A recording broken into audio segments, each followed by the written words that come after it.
Okay. All right. So let me go ahead and share the screen. And I'm going to share the screen that you'll be seeing today. All right. All right. And while I do that, I'm also going to put the discussion questions in the chat so that you'll be able to look at them and then answer them later on as well. So I'll just copy them and paste them in the chat. And so let me know if it came through. Sorry. Let's see. Did did everyone get the question just now, or is it visible? Okay. All right. I don't know why it's bringing up this other thing. Okay. All right, so let me start again. So good afternoon to everyone, and I'm happy and excited to be able to show you all about architecture today and some of the key things that we'll be covering. And some of you have met already, some of you haven't had your first in-person session yet. But one of the things that some of the things that you'll be covering or I'll be covering tonight would be primarily what is architectural and what's a typical process that an architect goes through in designing a project. And then some of the things that will be presented would help you start preparing your project in respect to the final deliverables for this course for ACE mentoring.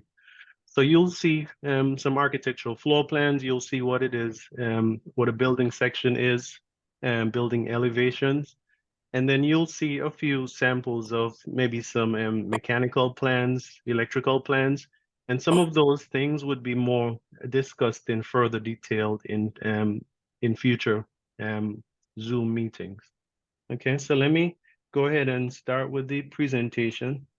Um, and, and so my name is Bruce Davis again, and I'm the principal for BD Architects. So BD Architects, it stands for Bruce Davis Architects. And so I've been in the design and construction industry for 17 years, and I've spent most of my time at two firms primarily, specializing in healthcare. And so just recently, I decided to, as a long-term goal that I had, started my own company. So I'm fully in my own company, BD Architects, and I'm specializing, you'll see, in healthcare, commercial, and some residential projects as well. So just a quick snapshot about me. So I went to school. I started at Broward College and completed my degree at Florida Atlantic University. Then while I was completing school at Florida Atlantic University, I started working with an architectural firm. So one key thing with architecture as part of becoming a registered architect is that you would need to do an internship or you would need to log a certain number of hours as experience being part of a architectural practice. Um, and that's one of the criteria that you'll need to get registered. So I went to Broward College and completed at FAU. And I have two other random images on the screen. So anybody want to give a quick guess in the chat what you think those are relating to? What do you think the top one is about? Or oh, you could even unmute yourself for a second. Flying? Okay. The top one is flying here. Um, so how do you think that relate to me? You think I'm a pilot as well, or what do you think?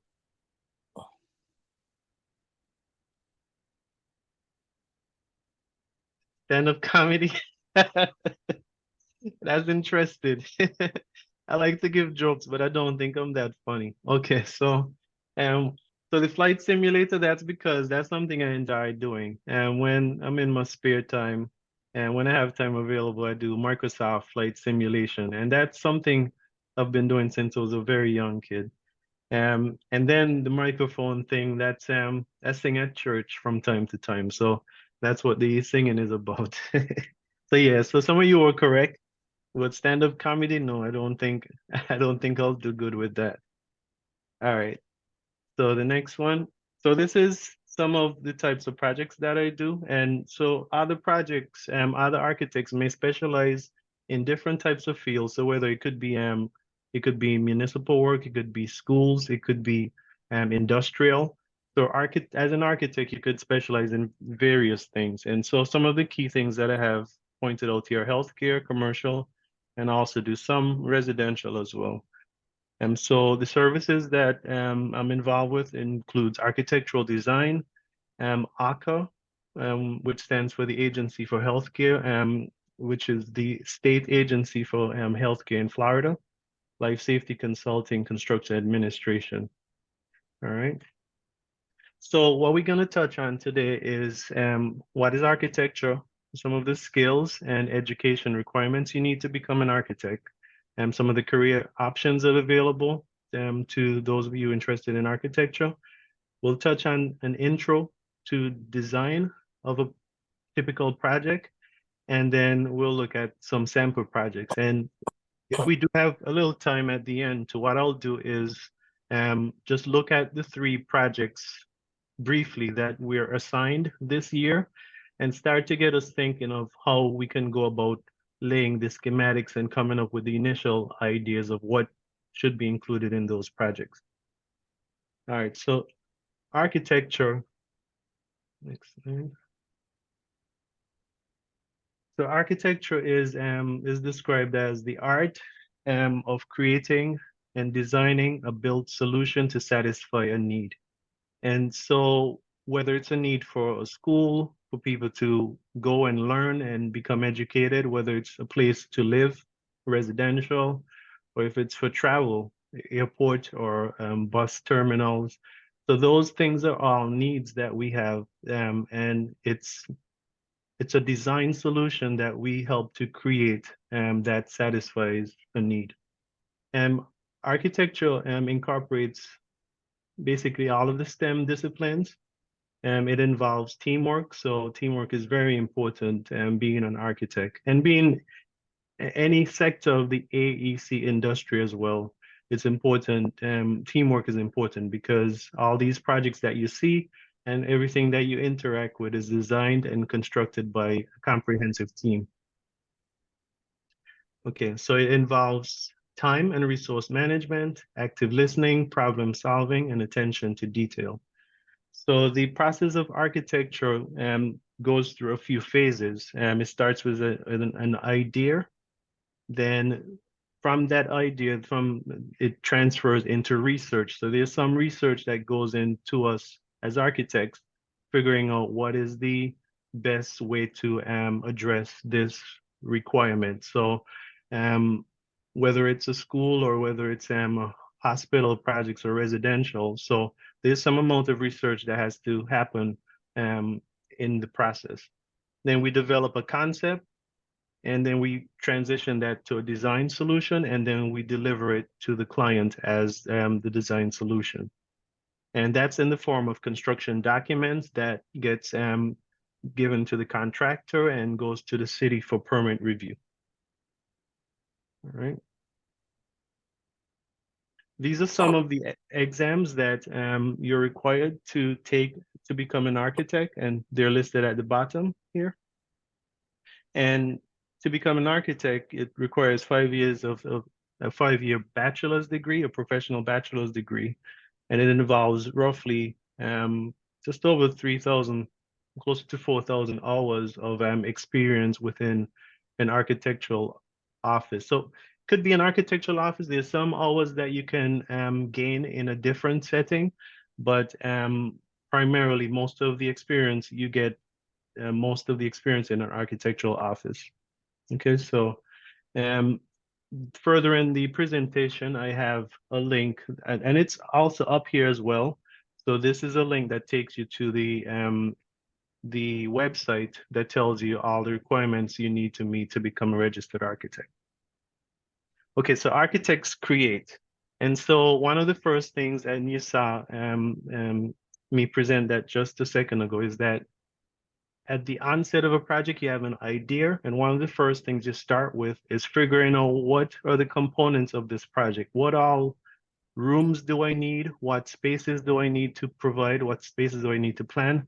So you first come up with a list of, you brainstorm, as Jacob had mentioned too. So this particular project will become you'll see what it'll become, but it involves a few bedrooms, bathrooms, kitchen, dining room, foyer, laundry. And so you could kind of start to imagine that this is going to become or some sort of residential project. So we start by arranging the spaces, making connections between the spaces, and regards to what makes sense. Many of it comes by just the experience of putting projects together from samples of other projects that we look at, but also sometimes the building code kind of dictates which rooms, the adjacencies of different rooms. So in this case, we started with an idea. We came up with a list of rooms that need to be part of the project. We arranged them, and then the next step is coming up with a schematic or a design that fits the requirements. So here, the main entry, you come through the main entrance to a foyer. You have a bathroom that's next to that space. You enter into the living, dining area, and then the other spaces that you're familiar with are all distributed throughout the rest of the house. Okay. All right. So this is the next one. If I could get maybe one quick guess in the chat, what do you think this building will become? If somebody could type in and let me know what you think. We have study area, lecture conference room, office. What are your thoughts? The school? Okay, that's close. Okay. So this one is gonna be let's see, arrange the spaces. It's gonna be a library. So here you have the main entrance, you have the check-in area. Part of a library, you may have a conference or a lecture hall, a lecture room. And then you have areas where you have your books. I know, nowadays so many things are going electronic that, but there's still a lot of value in going to the library. That's one thing that I enjoyed doing when I was doing my architectural exams. I always like the quietness of being able to go there and study. All right. So there could be different project types you could be involved with as an architect, and you could choose to specialize in whichever project type. Here's just a few examples. So you have a museum, you have a worship space, or it could be a church, it's some religious institution, could be residential, healthcare, that's important. You have retail. So you could choose which one you like as an architect, and you specialize.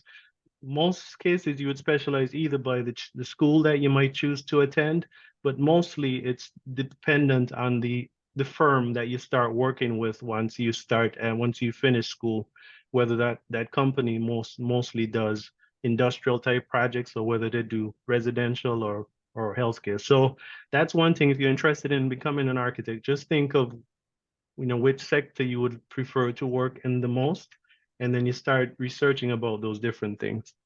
You have convention centers, you have transportation, and we talked about that earlier. Theme parks, those are places that are designed by architects as well. And so those are all options for you as an architect.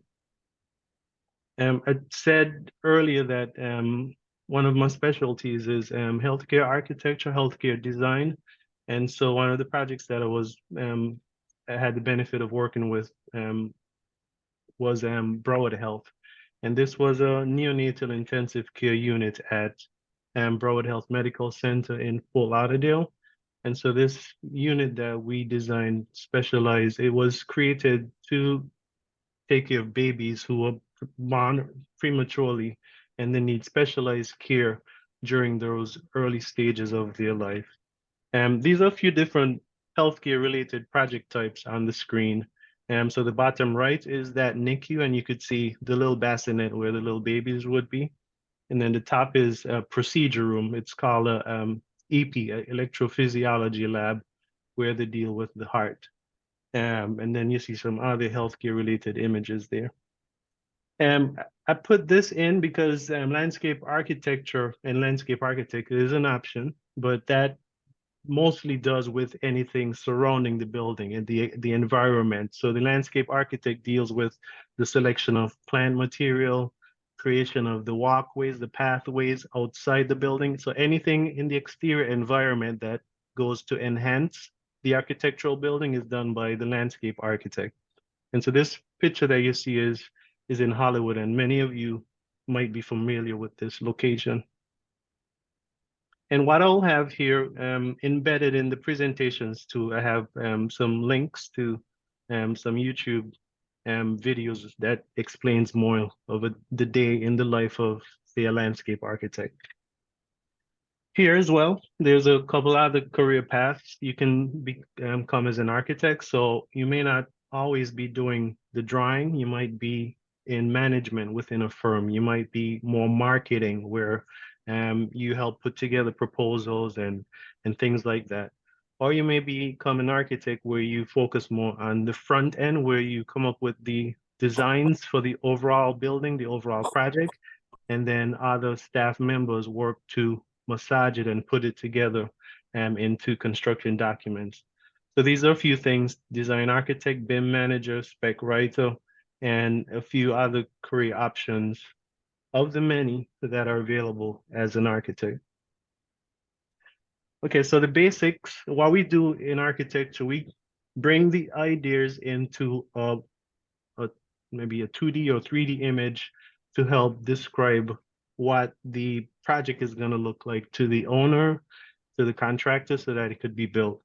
And so to the top right, you could see you have a top view.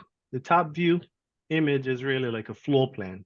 And so what you're seeing here on the left is the architectural floor plan that shows, this is the residential project, and so it shows you the layout of the rooms within the house. And imagine maybe cutting the building at maybe say 4 feet high, just cutting it, taking off the top and looking back down. And so that's what you see in the floor plan view. You also have a reflected ceiling plan where it's the reverse. So instead of looking down, you're looking up. And so on the right here, you see where you have ceiling fans, you have light fixtures, you have different things that are within the ceiling of the building. The side views are referred to as elevations, and you'll see it in the next page, I believe. This one on the left is the plumbing plan, and it would show you all the underground piping and the supply piping for this particular house. And then on the right is the electrical plan that shows the location of the outlets, the receptacles, the electrical panels, and those type of things that will serve this property. Mechanical, it's a simple mechanical plan that shows you where the air handler is located and how the ductwork distributes the airflow to the different rooms. And so much of what you're seeing is done over a process of maybe sometimes weeks, where we layer the information on. So we start with maybe the schematic floor plan, we add more information to it, review it with the owner, then distribute it to the consultant so that they could add their information as well.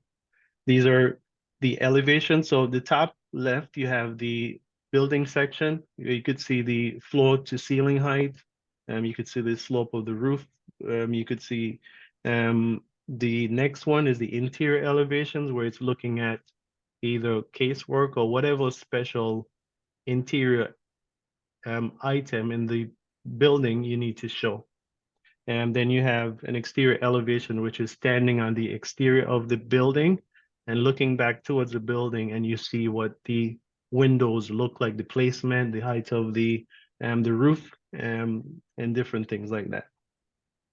Some of the software that we use in architecture primarily you have Autodesk. So you have AutoCAD, Revit. Those are a lot of the primary ones that we use. The primary one that I use right now is Revit and AutoCAD. Revit and AutoCAD, those are the two primary ones architecture firms would use to put drawings together. But the good thing is that it's free to students. So all of these, drawing programs, while you're in school, you have the option of downloading it from these companies' website for free, and you could at least start getting into using it either for this program, for this ACE project, or in the future. So I encourage you, if you're interested in learning to use these, just go ahead and download it. This is another one. This is more for doing like models. And this is one called Tinkercad. And you could do extrusions, you could do different type of projects with this one. SketchUp is another one. Some of you might be familiar with SketchUp. And so that's another one. I think there's still a student plan available for this one. So I would encourage you to do that. And these are some other resources that I'll make available to you. So college grad, this link on website talks about different career paths that are available to architects.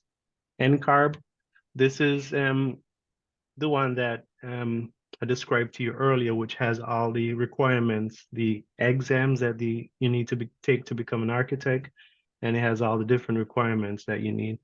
And then ACE Mentor tools, I believe this might still be available to all of your students.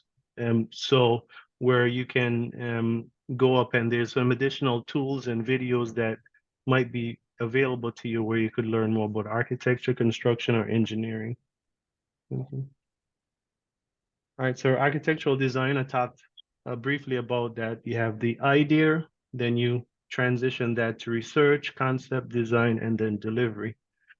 So this is another tool that you could use. So after coming up with the list of rooms that you need, you put together you could put together a bubble diagram. So this called a bubble diagram, and what it does by relative size of the bubbles in the circles, it sort of describes how big the room is gonna be. So the reception area, for instance, where you enter the building, would be a much bigger space than, say, an office, which is smaller because you need a larger waiting area for people to enter the building. And so what the arrows sort of signifies as before is the connection between those spaces. All right, so that's probably a tool that you could use in laying out your schematic plans for this project. This is another one that's a little more technical, less visual, but what it does is that it tells you the adjacencies towards the far left. Well, let's see. So this column towards the middle, it has the list of rooms. So you have lobby, reception, medical spaces. And so that's the list of rooms. And what it does, the different colored bubbles show you whether it should be adjacent to each other, they should be nearby, or whether it's unrelated. So for instance, a lobby might not be directly connected to a classroom. So a classroom and a lobby, when those lines intersect, it's a black dot. So that means, it doesn't necessarily need to connect. But a lobby and a reception space, yes, so it makes sense for those spaces to be within the same environment. So this is just another tool of using. I think it's easier for me. I think having this schematic bubble diagram might be a quicker way of doing it. So as I said, the typical stages, pre-design is where the client need is identified. So we've gone from an idea to actually writing down maybe in a written text or something as far as what the client wants. A location is selected, and that's one of the activities that each team is going to have to do, whether it's the bridge project or it's the coastal project or it's the location for the stadium one is already determined in the project. So it's going to be in France, I believe. So the project site needs to be identified in pre-design stage. The design stage is where you actually start looking at the scope, how big is it going to be? What is it going to cost? You start looking at those preliminary things in the design phase. And the design phase also includes preparing those construction documents that I showed you earlier. At the end of the design stage, the project is submitted for permit and construction approval. And what that is that once the drawings are finished, each city community jurisdiction would have a department that deals with looking at the drawings to confirm that it meets the code requirements. So they make sure that it meets the Florida building code requirements with respect to hurricane and winds, make sure that the key elements are part of the design. Electrical. So when plans are submitted to the building department, they look at everything. They look at just the general layout of things. They look at architectural, structural, mechanical, electrical, plumbing. Um, and then it gets approved for construction. And then the next stage is post-design, where the project actually gets built. So the project is built, and then you have progress inspections that are done by the building department or other specialty inspectors that would come and look at the project and just confirm that it's being constructed based on the approved drawings. At the end of post-design, the project is turned over to the owner so that the owner could start using the project. Okay.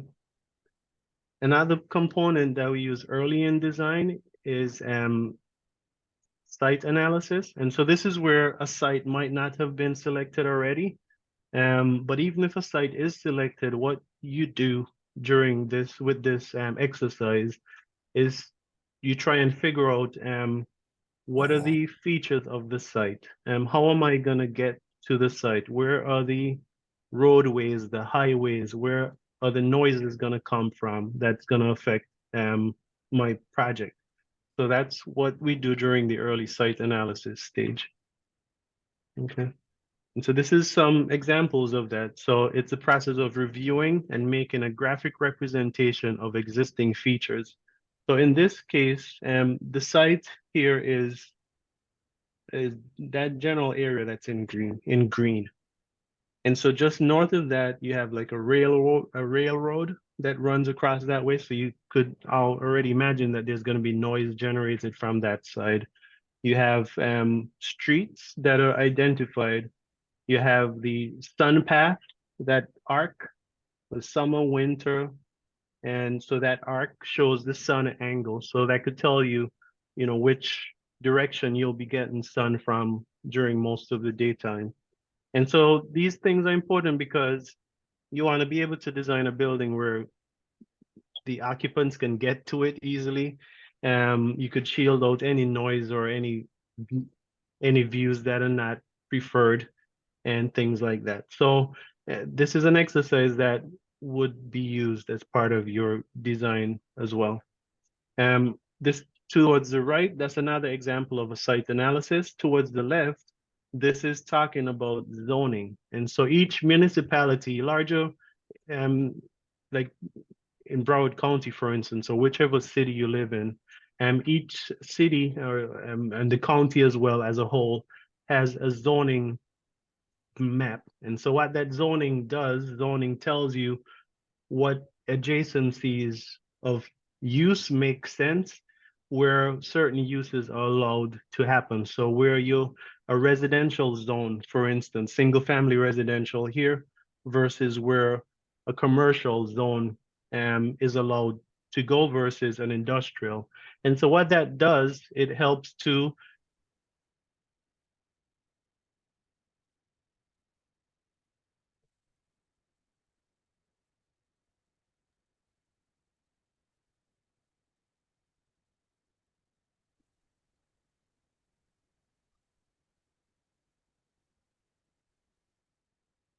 Bruce, I think we lost the audio. Can you hear me?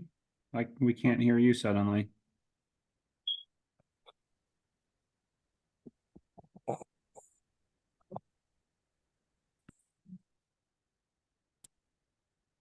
Can you hear me? Now we can hear you, yes. Okay, yeah. Yeah, the earpiece I was using died. So sorry about that. And I forgot to charge it before. Okay. We only lost you for a few seconds though. Okay. All right, thanks. All right, so that's zoning on the left. And it's important to know about zoning too, because that determines whether or not the project you're designing is allowed to go in that particular location. And this is something you don't really think of, but you experience it. It's something that happens that you not realize sometimes that it's something that was planned way back. So imagine living next to a landfill. So say wherever you live, if you had a landfill right in the middle of your community, I'm sure none of us would like that. And so imagine too, if where you lived, you had a big industrial facility right next to you. So what the planners of these communities do is they prepare zoning maps that helps to dictate, where compatible uses can go. All right. So this is another example of a site analysis. And it's just a graphic representation, but then you take that information and plug it into your design. Okay. All right, some tools that we use to do analysis, site analysis, and to see a property. And this would be very helpful, especially if your team who's deciding to do the project that's in France. Google Earth or Google Map is one. And we go to the Broward County property appraiser. So if the property is in Broward County, or if it's another district, you usually can go to the property appraiser's website for that city and look up property details. And you could also go to the county website to look up planning and zoning details and information for the different properties. Okay. So how many of you have heard are you I'm sorry, I didn't realize I wasn't sharing the screen. Can you see the screen now? Okay, sorry about that. Okay. Oh, same way. Okay, so everybody can see the screen. How many of you have heard about Google Maps? If anybody could just say, is that something that any of you have used before, Google Maps or Google Earth? Okay. Yeah, so this is one good tool that you could use. You could do measurements. You could just zoom in and zoom out. Let's see here. I think I have it here. So this is Google Earth. Google Earth is a free tool you could download. So say I want to go to let's say Port Everglades. Port Everglades.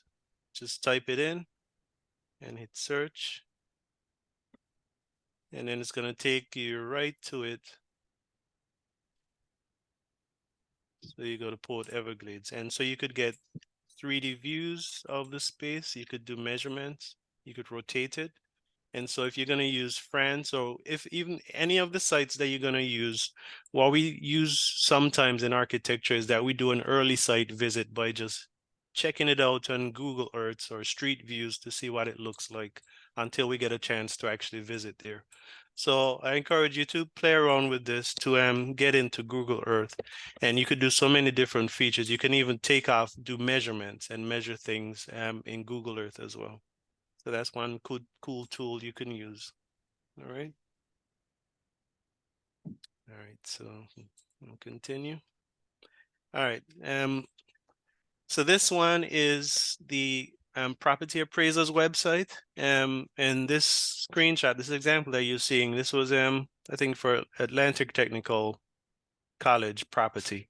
So when you go to the property appraiser's website, any property within the county, you could usually go search it, and then you could find out different information about the property. So if you're planning on maybe including something about project cost as part of the budget for your project for the final deliverable, you might be able to even look and see what the cost of the land is in that area. So in this case, this was a couple of years ago, but it was saying that the property where Atlantic Technical College sits, the land value is around 18 million, for instance.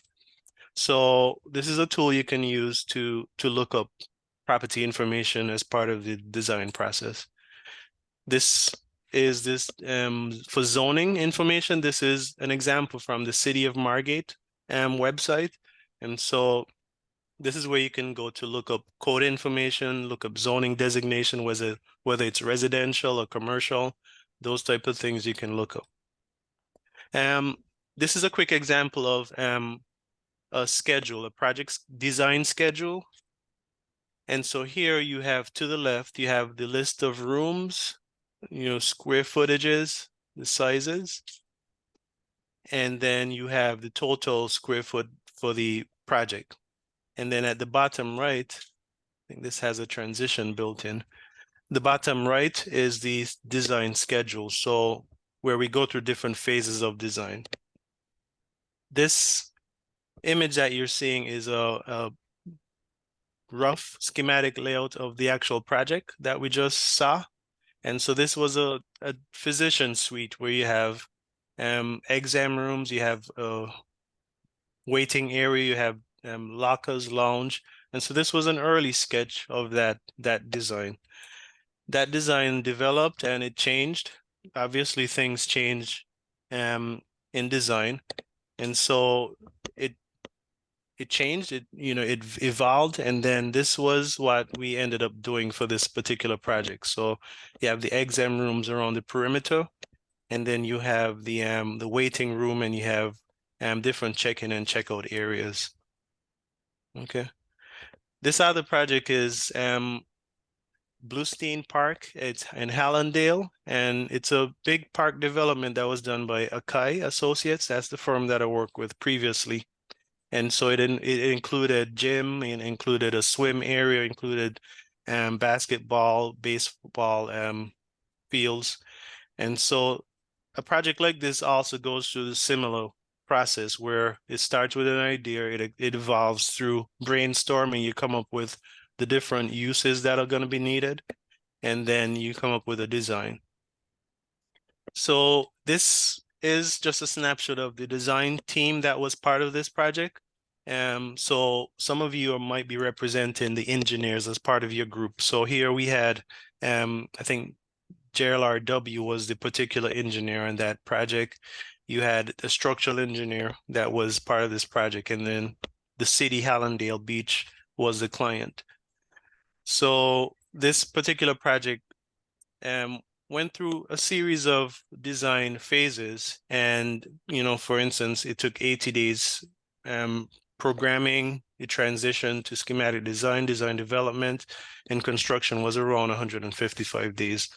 This is a sample of a construction schedule, and you'll have to develop a construction schedule as part of your project as well. And these are some examples of programming where we started with a list of rooms, square footages, and then we came up with the actual bubble diagrams. And you saw an example of that earlier, right? So from the bubble diagram, you could see an actual floor plan on the right that has the same layout of what they came up with in the bubble diagram. So from the right-hand side, you enter into the main lobby, and then in that same line, you have the gym. You see the big gym there. Off to the top side of this image, you have the same spaces. You have youth, child, you have those different multi-purposes room, purpose room. And then towards the south side, you have some of those other spaces too. So wellness area, you have the outdoor complex. And so by doing this rough bubble diagram, it helps you a lot with laying out things when you start to do the floor plans. And then this is another project that went through that same process. This is the Broward College Sim Lab in Davie. And so it's a place where, people learn the medical sciences, and it went through that same process of coming up with a program or list of rooms, coming up with a bubble diagram, and then starting to do early schematics as far as the layout of the building and the project. So here you have a floor plan that shows you the different rooms and the layout of the building. And then you have different ceiling plans, you have exterior elevations, you have building sections, and so on and so forth. All right. So I think I'm at the 10-minute mark, Jacob. So do I have a few more minutes, or what? Yeah, I think we want to save at least 5 minutes at the end for Okay. any questions and Okay. just a quick summary that I want to provide. Okay. All right. So let me just run through the final few images here that we have. So these are some construction progress images. This was a number of years ago. I think probably more than 10 years ago. So this is when they were clearing the site, and site staging is important, and that's something you're going to have to do. Site logistics as far as how the trucks are getting to the site, where you have the fencing to surround the site. Then towards the right was an earlier picture from the construction, the actual construction. And then these are more, so you could see it's 2013, these photos were taken.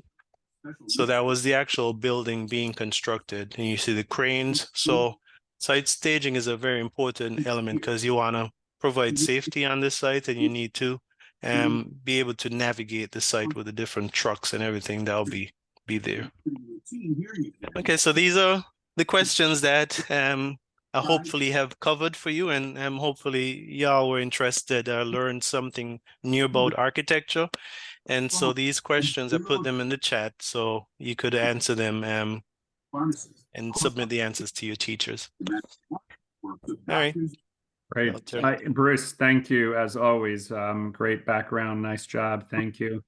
I want to open it up if anybody has any questions, especially from the students that are with us and live.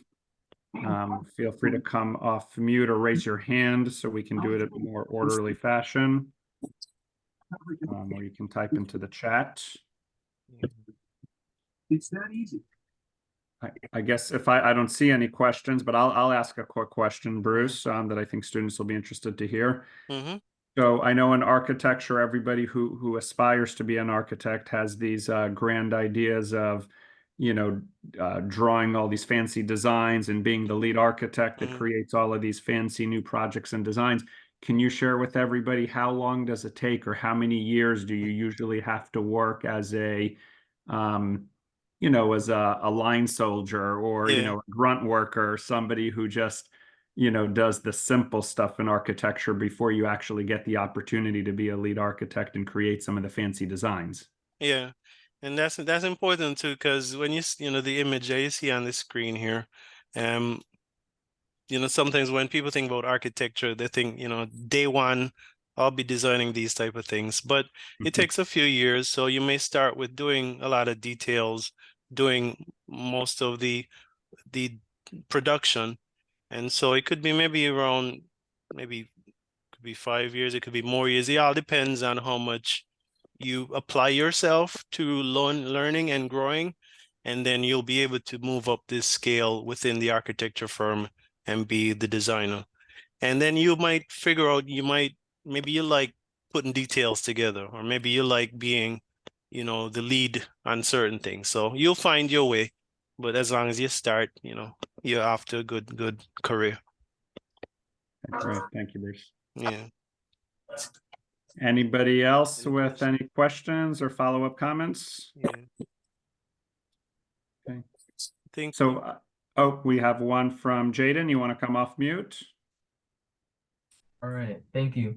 I was going to ask, before the design process, how does one estimate the cost of the project that is also fair and affordable for the client? And if the client disagrees, are we able to cut corners around it, or how would we meet their match of the price, Yeah. So usually, before Good you even question. start, that's a good question, Jaden. So before you even start designing, usually we would use, you have online resources, one called RS Means, and you have contractors you could reach out to, and you might develop a per square foot cost for the project. So if it's a traditional house, you could be a high-end residential development, or it could be traditional, middle of the road.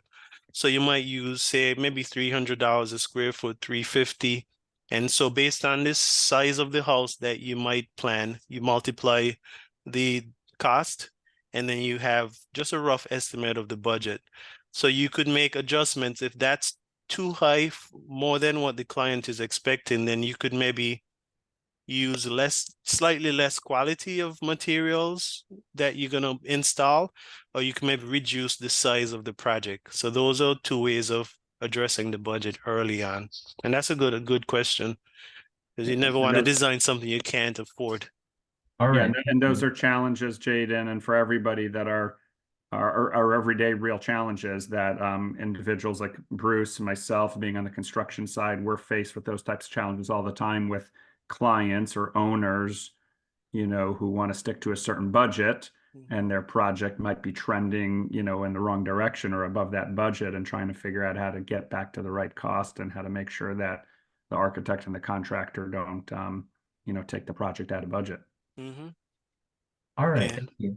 Thank you. Yeah. One of the things I have on the screen here, and as you go through the projects, it's important to do like